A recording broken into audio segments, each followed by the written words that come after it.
Hutchies staying alive, and that's the business legacy. It doesn't have to grow, or it just has to be a good place to work and to stay alive. Hello and welcome to Trillions. I'm your host, Alyse Grace, and today I'm chatting with Chairman of Hutchinson Builders, Scott Hutchinson. He's the fourth generation son in a company that was founded in 1912 in Brisbane. Hutchies is the largest privately owned construction company in Australia with annual revenue over $2.8 billion. On this episode, Scott shares the Hutchies history, how they maintain a high build standard across thousands of jobs and maintain an ideal working environment for their staff. Some great takeaways in this one. Listen up. So you're the fifth generation? No, I'm the fourth. There is generation. a fifth. He's in the next room, and the third is here today as well. Against our recommendations, my sisters have been on his case not to leave the house because he's 85, but he won't take any notice of us, and he's doing what he wants to do. Even though he knows if he gets that virus, he's very likely to die. Oh. So that's him. Well, if he's in here working, it sounds like he's a fighter and he's fighting fit. He's not working. He'll be working on rowing and things like that. He loves rowing. He still rows. Yeah.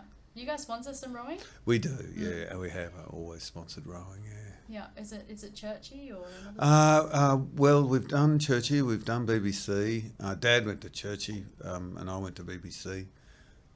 So we've sponsored both of those, and we've sponsored Queensland Rowing as well. Yeah. Oh, Yeah. Very cool. Yeah. Oh, that's good that he has a love for rowing, and you have a great love for music. Yes. You bought the 43 million, I think you paid for the site in the Fortitude Valley. No, we paid 23.5 million, but we spent about 46 on it. Okay. Wow. And it's got valued at about 30. Oh no. So we've torched about $16 million. But why is that important to you? That specific site and that venue? Well, I grew up with Festival Hall in Albert Street as a temple. That's where I went. I didn't go to a lot of the local smaller bands. I went to the bigger bands that came out. Yeah. I wish I'd gone to some of the smaller bands now. And I saw my kids growing up without that presence in their life, which I thought was terrible. Yeah. And then when this site came up, I thought, there's nothing better than this site. You couldn't find a better site in Brisbane to do this. Yeah.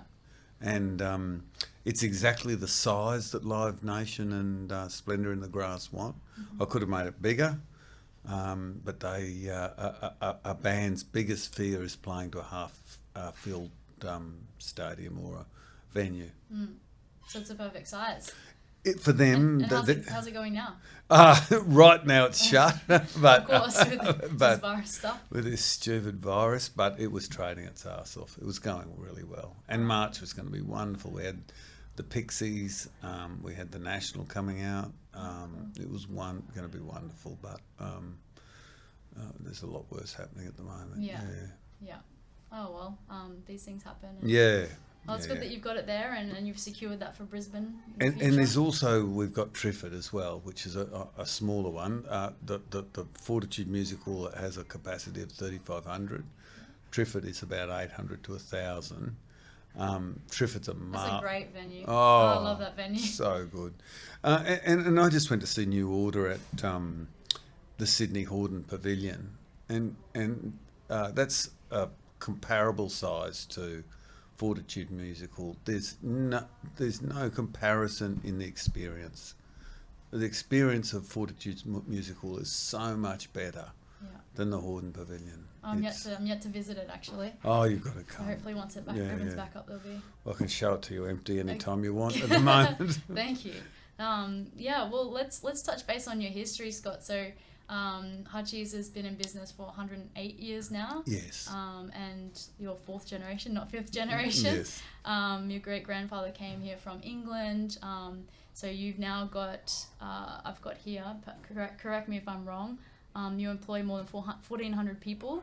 Yeah, it's probably about 1,800, yeah. Wow. So it all started with one person, your great grandfather. So can you tell us about his work ethic and how Hutchies started? Well, he was a builder in Manchester, or a place called Bury outside of Manchester.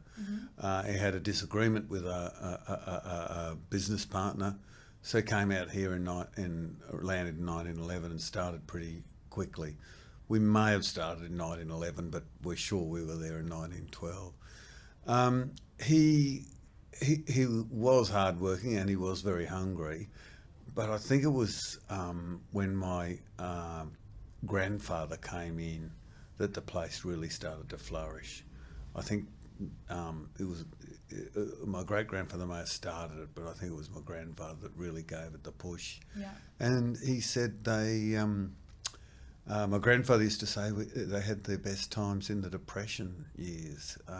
So they had a tight, good group, and they did well in the 1930s, when the Great Depression was on. Yeah, and your great-grandfather started, and your grandfather started with government jobs, and then they moved more into the private sector. Yes, yeah. Everyone can bid on government jobs, so they started on that, and then after their reputation developed, they started doing more private work. Yeah, cool. Yeah.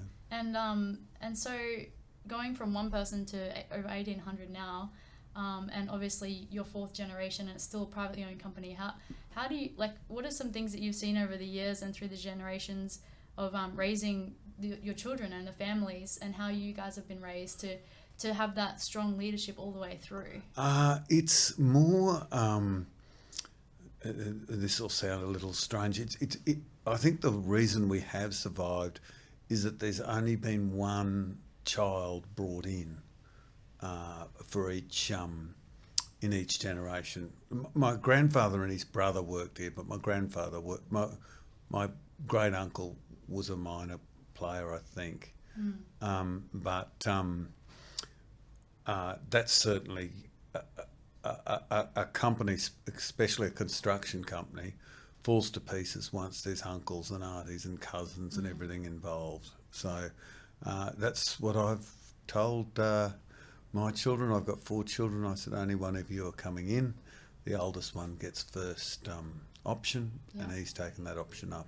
And his name's Jack as well. Yes, it is. In the family, that's well, actually, all our names are John. Everyone gets named John, but no one gets called John. We don't know why. Jack is short for John, and Scott is my middle name.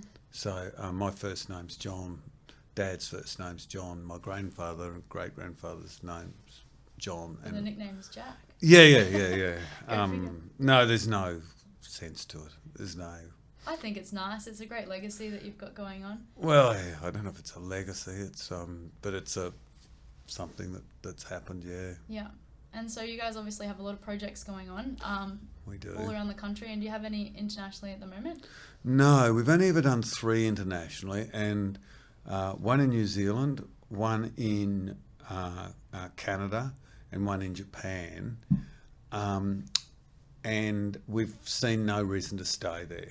So we've done the work successfully, then come back out. Why were you selected specifically for those? Our clients wanted us in those places. The one in New Zealand and Canada were for my father-in-law, who wanted us to do the jobs over there. Yeah. And the one in Japan was being a block of units on at a ski field. It was being sold to Brisbane people, and they wanted to know that there was a Brisbane builder in charge of it. So okay. And I've read on your website, perhaps, or in an article, that you guys, there's no job too big or too small for you guys. My grandma yesterday said she'd love Hutchies to build her next house. I said, I think that's a little bit small. Well, you guys don't do resi, do you? No, we don't do project homes, but we do expensive houses. But we also do a $10,000 or a $5,000 fit out to a business, or we'll put somebody's back steps on if they want us to do that. So we do $5,000 and $10,000 jobs all the time, actually. Especially an awning fell down the other day, and somebody rang us and said, "Can you please get somebody out here on a Sunday?" And we sent people out and fixed it up. Yeah. Yeah. So obviously you have work all around the country happening at the moment. How do you make sure that the quality of work that's going on all around is of a high standard? That's something our managing director is really good at, is quality, and we've got a quality team and a handbook, but a really strict implementation process. But the real way you get quality is by using people that have been with the company for a long time. People really good finishing foremen. So it's a combination of that, but I just believe we've got quality sorted out in the last decade the way it has to be, as everybody is demanding that legislatively as well as sales-wise. Opal Towers has sent a shockwave through the whole place as well. Okay. You know the story there. I don't actually. Oh, that's the one, the job in Sydney where cracks started forming in columns, and the whole building had to evacuate. That's right. I do remember this. Yeah. So I think that was Christmas 1 year ago. So. Oh, no good. That wasn't ours, by the way. Yeah. Make sure that gets that played well into ours, because we'd never had any problems like that. Oh, that's good. And we never would. Yeah. So if you could look back over the last 108 years and pick out just two major things that have really formulated over the years, two things that you've really learnt from so many years in business that's now a key factor in how you do things, what would they be? The biggest change that's made the company grow is we introduced an external managing director in 2001. The business was getting that big. Dad and I just said, look, we need somebody that's been selected from tens of thousands of people, not your 4 children. Yeah.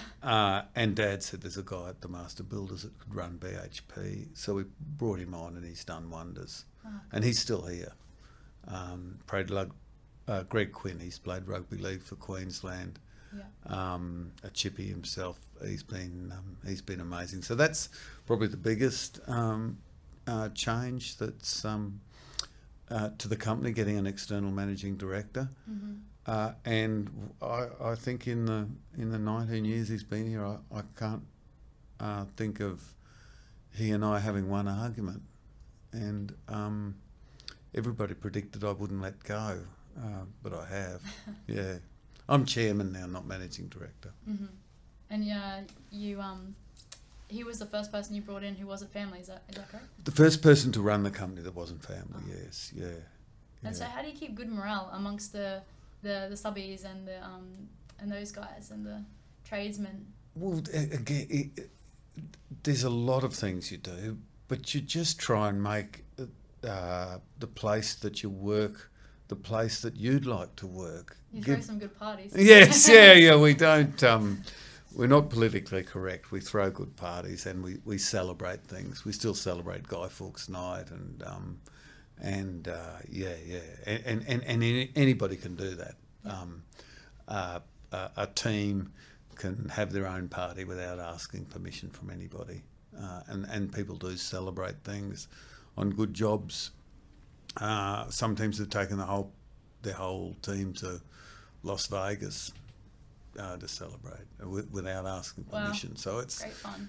Giving people. I think the biggest thing is empowering people to make their own decisions and try things and without the fear of making mistakes. Yeah. Without the fear of being punished for making mistakes. Yeah. Oh, that's great. Great way to lead and have guide a team. Yeah, but you do get mistakes, but we learn and move on. Oh, good. Yeah. So how do you assess a mistake or a so-called mistake and learn from it and then move on? Do you have a meeting about it? Well, I'll give you an example of something that we like people to try. So we've had a tilt-up concrete team formed. And some team just said, I think we should have a go at this. Mm-hmm. So we'll do that for 6 months, then it won't work, so we'll close it down. And no one has to account for it starting up or closing when it stopped working, closing it down, Yeah. and then we might discuss what went wrong. As long as things are monitored and mistakes aren't just made and forgotten about, I think it's a healthy, productive thing to happen. Yeah, I think so too. So you said you're the chairman now of Yeah. Hutchinson Builders. How did your family prepare you for the role? How did you prepare yourself? The biggest effect on me being chairman or even operating in Hutchies was doing the MBA in the early 80s at University of Queensland, the Master of Business Administration. I'm a structural engineer, and I hated engineering and was a poor engineer. And but when I went back to do the MBA, I did all the human resource subjects I could, and a lot of Hutchies culture and the way we go about things comes from mid-80s management theory. Is that the flat line? The flat structure, intra-capital empowerment, all that stuff was new and exciting and interesting, and I loved it. And Dad, to his credit, was pretty much doing it anyway, but then allowed me to do it more so. And also, to his credit, our managing director walked into this strange culture and said he's never seen anything operate like this, but he adjusted to it. And then I've sent my son, Jack, over to London to do his MBA at London Business School, and he's done every human resources subject he can, because your people are the main thing. Yeah. The people are what you are. So I think that's been my focus. I don't think there's been any other preparation other than that, except sending me to do engineering and then letting me do the MBA. Yeah. Yeah, well, it seems like you're doing a great role. When I walked in here, the vibe was very relaxed yet professional, and thank you. It's a really great place to walk into. Yeah, there seems to be a feel. Seems to be a good vibe, and if there was ever going to be a bad vibe, now's the time to have it. We don't usually have a book at the front desk where people sign in and sign out. We don't keep tabs on people. We trust them. Yeah. Yeah. So we have to at the moment because of this terrible virus, but generally we don't. Yeah. So how is something like this virus and impending potential economic downturn? How are you guys preparing for it? Economic downturns are no problem. We do better. It's the upswing that catches builders. I know that sounds counterintuitive, but you get caught with a low price, and then when things get busy, your subcontractors and suppliers increase their prices, and you get caught. So on the downswing, it's not that bad. The virus is hard because there's nothing coming in. There'll be no work being tendered on. We've got about $3.5 billion worth of work to do, though. So it's business as usual on many of our sites. And right now, the government and the unions are saying these sites must stay open, and everybody's cooperating. Oh, that's great. It's good. Yeah. It's frustrating because everybody's so down, but it's not that bad. Yeah, I think it's been managed quite well, and it's good to see some people still working and going about business as best they can.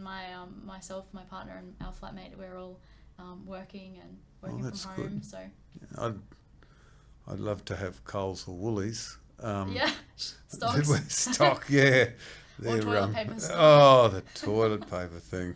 I loved Scott Morrison last night saying everyone just stop it. Yeah, he said it's un-Australian.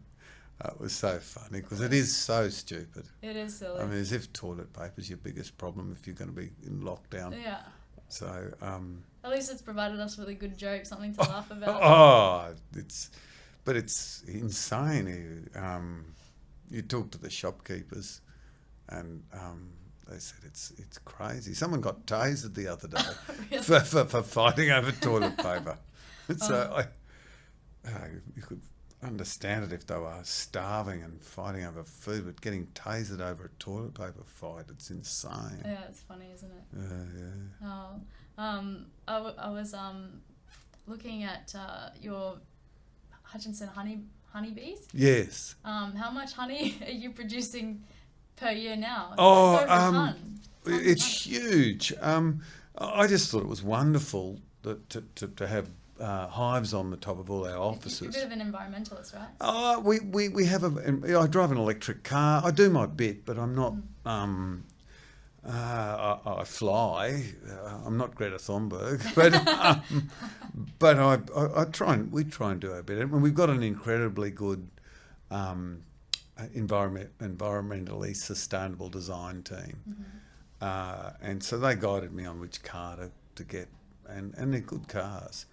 Is it the BMW? Yeah. And it's being, you would have seen it coming in the door. It gets The charged from, car. a little noddy car that gets charged from the roof of the building. The sun charges the car. But the honeybees just say everything positive. They give you a wonderful gift that you can give away. They say hard work. Birds and bees has a connotation. It says environmentalism, and Townsville and Cairns just supply that much honey. They send it back to Brisbane in barrels. They can't deal with the amount of that they're getting up there. And I read it was over 1.2 tonne. Is that? Yeah. I think it's probably about that. That's insane. insane. We don't keep track of it because the officers themselves give it away. How do you access it? You have to wear the suits? We try and get professional avarists. We've got some flow hives that They're out. great. Yeah. At the bottom. Yeah, but there's a lot more to looking after bees than just raiding the hives. So we like to have a professional aviarist. I hope I'm saying it correctly, to do it, because we have had problems. We've had queens die, and you've got to get the right amount of sunlight on them. But Townsville and Cairns have got it. So they're on the rooftops of your buildings around Australia. yeah. If you look outside, and we try and own our own buildings in every office we have, and so we can put honeybees on the roof. Yeah, cool. Yeah, and there's always at each office there's a captain of honey, so he looks after the honey or gets an aviarist to do it. Oh, that's great. I'm a vegan, so I've reduced my honey intake, but lately we've been eating a bit. We buy from an organic market, but. So you're a part-time vegan? No, I'm full-time. I'm full-fledged, Scott, but it's just the honey. The honey is just so delicious as a sweetener. Yeah. What's the downside of honey? It's just full of sugar, is it? For a vegan? Yeah. Well, I guess it's ethically for the bees when you raid their hive. Sometimes they get squashed or you're taking their food. So that's the philosophy behind it. They exist. Yeah, and you've got a hive on top of your buildings all around Oz, so Yeah. you're creating a home for more bees, which I think is fantastic. Well, the other thing is if the bees die, there's a theory that the planet dies. So that's what we're doing. Well, I guess that's the argument for vegans. They think that the more honey they consume, the more demand for it globally, and the more bees die from being stressed out. Well, though, the more honey we consume, the more bees that there will be, the more pollen that will get transferred, the more plants that will grow. True. So, and that argument goes round in circles, but that's not what this interview is about. Yeah, no worries. Well, I think it's cool what you're doing with the honeybees anyway. Thank you. Yeah. And I do eat honey, so. Well, I'll give you some as before you go. I've got it in the cheesiest bottle I could find, a heart-shaped one. I wanted to really make it a cheesy sort of thing.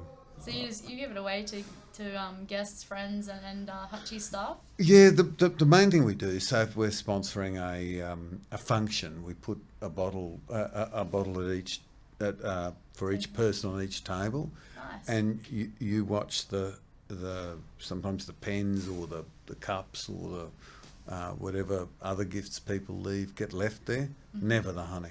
Never the honey. Our honey always gets taken. Yeah. Which we're very proud of. Oh, that's very cool. I think it's cool. I think it's awesome. So I'm not sure if you're happy to chat about this, but the Queen's Wharf job that Multiplex and you guys were both tendered for. Yeah. What did you learn from that process, or why do you think that you lost? Well, if you want a job like that, you've got to really want it, and we didn't really want it. I think the team we put on it really wanted it. I was iffy about it. It had, it was big. It had a lot of areas that were provisional sums. We had to argue over costs later on. It seemed quite combative to me, and more trouble than it's worth. Kind of well, and it would soak up one of our arguably our biggest and most competent team completely. So that's all they do, and they can do 6 other jobs instead of that job. So we went in hard-ish, but we didn't go in as hard as Multiplex, and we knew they may want it more than us, but and it didn't worry us. Also, when we put the tender in, we didn't start shaking the tree to try and get another shot. And, so we put in a good effort, and we probably spent $1 million on the tender, but we weren't going to do a loss leader, if you like. So it's probably a good lesson for the audience to learn from you guys, in that sense that if a job is massive and it looks great and publicity wise it's probably appealing, but in terms of the energy and the resources that would be taken away from Hutchies, it's perhaps not worth it. So sometimes it's worthwhile letting these things go if they... Well, it's a glamour job, and I'm over glamour. We just didn't need it as much as Multiplex wanted it. So good luck to them. I hope it goes well. The client we're working with on another site, and they're good clients, and things are going well. So we would have been, if we'd won it, I probably would have been popping champagne. So I'm not being coy about this, but I was also half relieved when we didn't win it. Yeah. So. Oh, there's pros and cons to every job, I guess. And sounds like the cons for that one were quite large. Oh, and for the record, I'm happy to talk about anything. Okay. Yeah. Good to know. Well, that sounds like you guys are doing great things. And so what, at the moment, what would you say your biggest job is? Oh, one of the biggest, probably the biggest is 180 million for the casino down the coast. Wow. Yeah. Gold So, Coast. which is half the client of the Queen's Wharf. So, that's going well.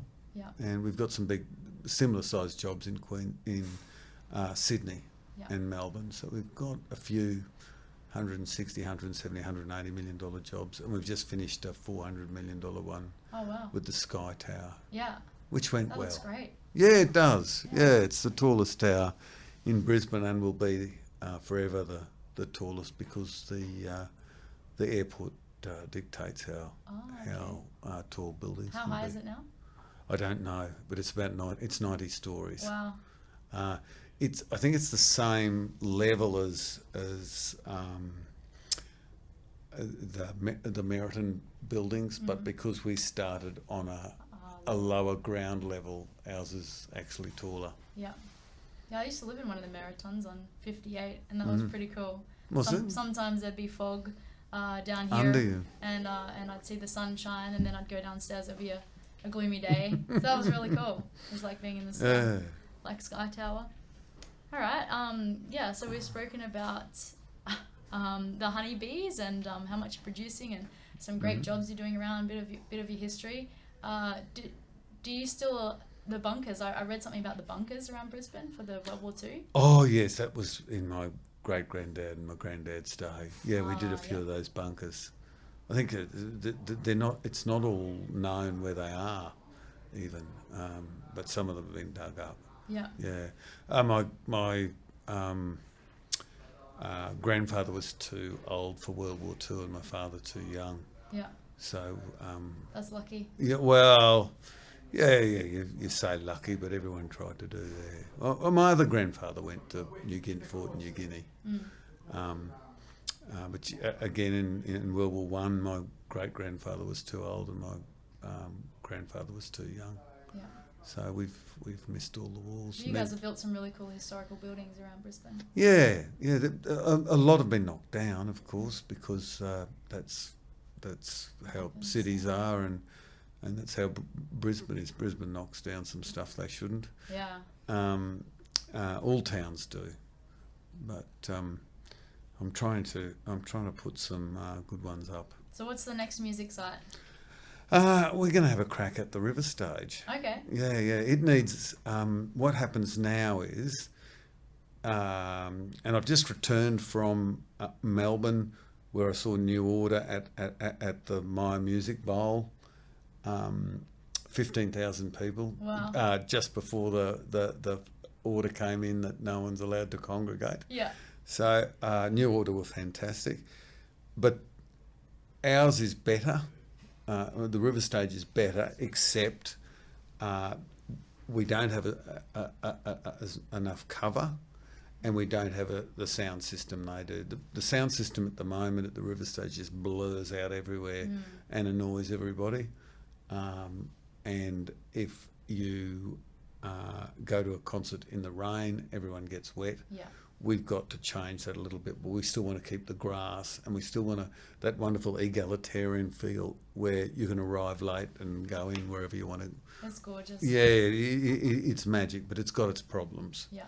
And we'd love to lease that from the government and fix it up. Yeah. And we've again, it's not a commercial thing.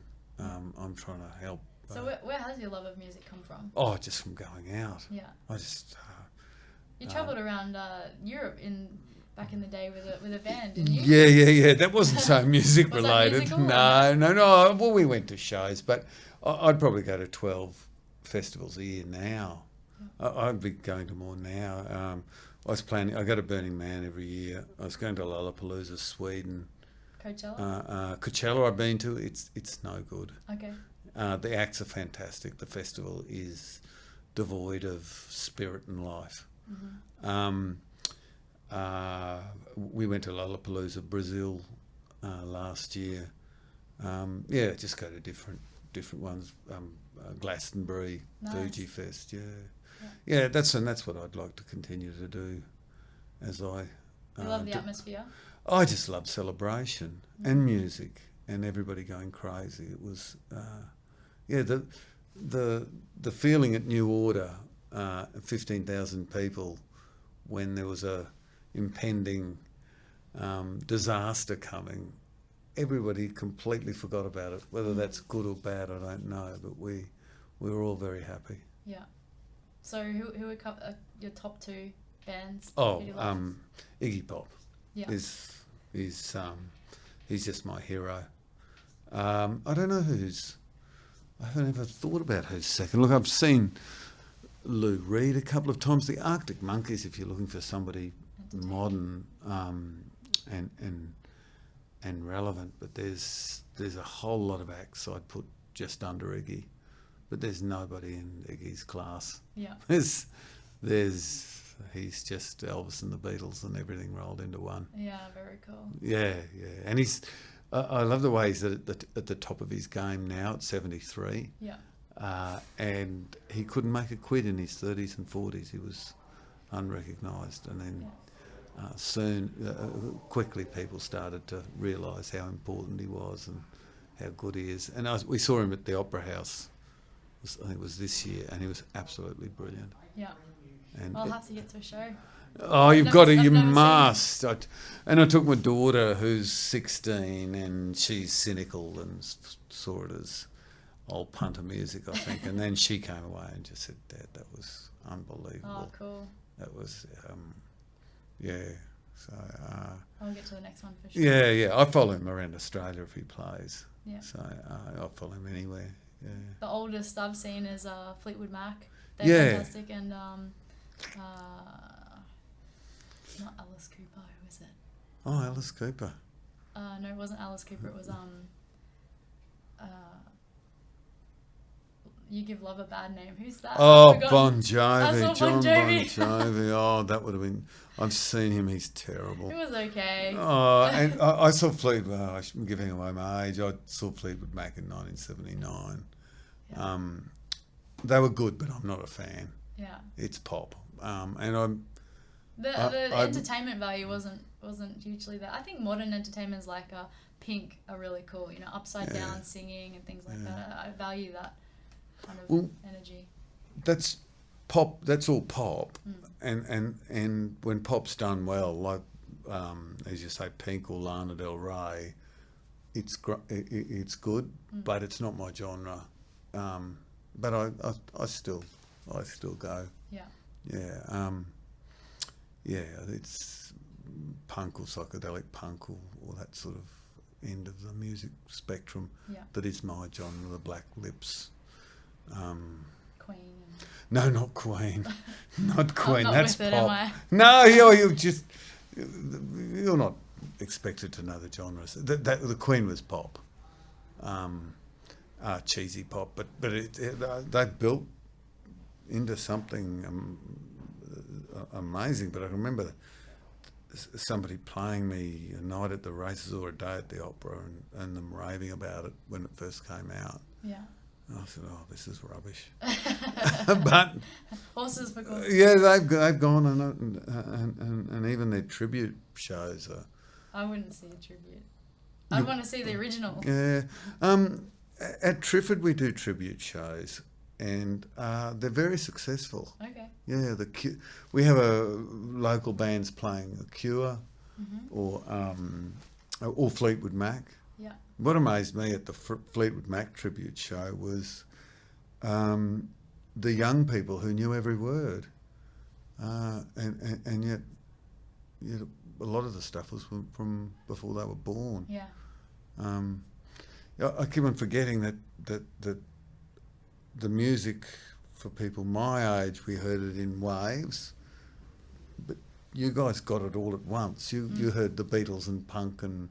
My parents used to have parties on their balcony in Bly in the Sunshine Coast, and I would go to sleep listening to all these bands, Presidents and Fleetwood and all these bands, Queen. Nearly every musician recognises that their parents' music collection was the major influence on their life. And I'd pinch my mum's CDs and play them in my CD player, and learn all the words to. I even learnt the words to Cover of the Rolling Stone. Who sings that? Oh, Dr. Hook. Yeah, Dr. Hook. Like these wild bands. You were brought up on pop, but that's good. That's good. So, I don't. So I learned all these songs back from my parents. Wow, I haven't thought about Dr. Hook for a while.